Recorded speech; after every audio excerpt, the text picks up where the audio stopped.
అంటే ఎలక్షన్స్ లో చాలా హామీలు అనేది కూడా ఇచ్చారు. ఉచిత బస్సు కావచ్చు, 2,500 రూపాయలు మహిళలకు ఇవ్వడం కావచ్చు. సో ఈ హామీలన్నీ కూడా అమలు చేయడానికి సాధ్యమవుతుంది అనుకుంటున్నారా?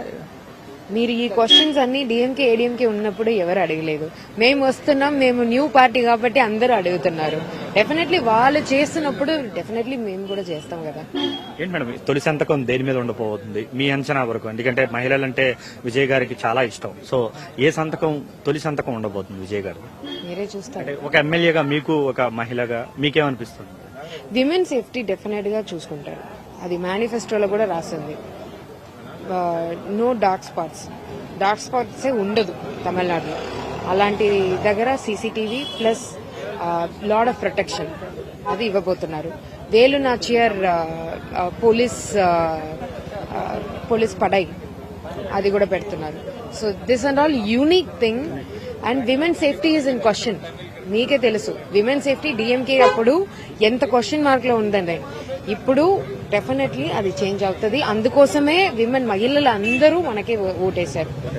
మేడం అంటే ఈ రోజు రేపు అంటున్నారు ప్రమాణ స్వీకారానికి కూడా, అదేమన్నా తెలిసిందండి?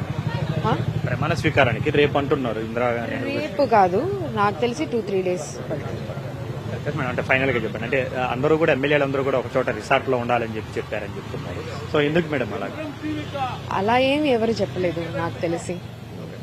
నేనైతే నా ఇంటికి వెళ్తున్నా.